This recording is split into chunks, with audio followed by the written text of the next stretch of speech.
John was 28 years old and dreamed of owning his own cabin by a lake. Thanks to hard work, he had already saved $100,000, but the property he wanted cost twice that much. John knew he couldn't save the rest just from his paycheck, so he needed to double his money by investing. He set a clear goal. He wanted to hold the keys to the cabin by the time he turned 40. To make the plan work, he had exactly 12 years left. John went to an investment advisor who gave him three options: a low-risk fund, 4% return, a high-risk fund, 12% return, and a medium-risk fund, 6% return. John wasn't sure what to do. When the advisor understood his goal, he recommended the rule of 72. Simply divide 72 by the annual return, and you'll see how many years it takes to double your money. First, John looked at the low-risk fund offering 4%. When he divided 72 by 4, he got 18 years. That meant he wouldn't have the money until he was 46, which was too slow for his dream. Next, he checked the high-risk fund with a 12% return. The calculation showed only 6 years. Even though it looked tempting, John realized it came with too much risk of losing his money. It was a gamble he didn't need to take. Finally, he tested the medium-risk fund with a promised return of 6%.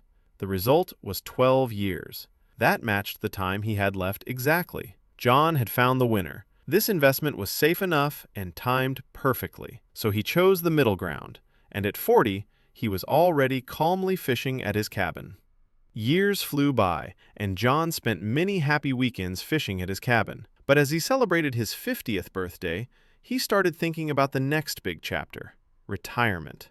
He realized that the strategy that got him the cabin might be too risky for his life savings. He didn't want to lose what he had built just before he stopped working. So he went back to his trusted advisor. "John," the advisor said, "when you were younger, you could afford to take risks.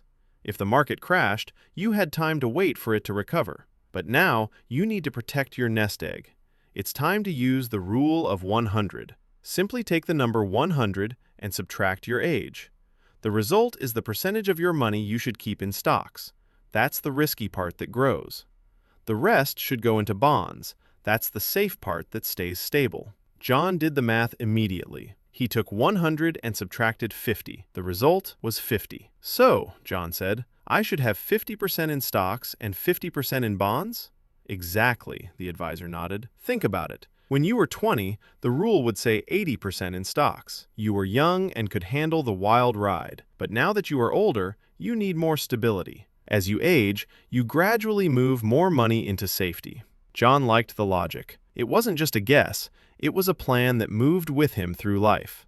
He left the office feeling secure, knowing his money was growing enough to beat inflation, but safe enough to let him sleep at night. 15 more years passed, and John was finally ready to retire. He was 65 years old, and thanks to the rule of 100, he had built a substantial nest egg.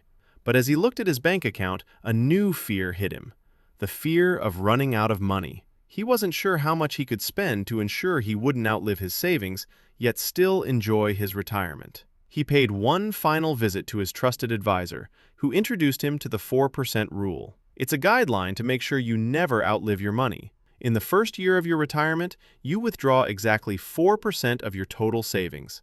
That is your salary for the year. Let's say you have saved $1 million. According to the rule, you withdraw $40,000 in the first year to live on. Each year after the first, you increase that amount just enough to cover inflation. If you stick to this plan, history shows that your money should last for 30 years or more, no matter what the market does. With the final calculation settled, John left the meeting. He didn't need to worry about the math anymore. He drove back to the lake, parked the car, and walked down to the water. The financial part of his life was on autopilot, so he simply cast his line and waited for a bite.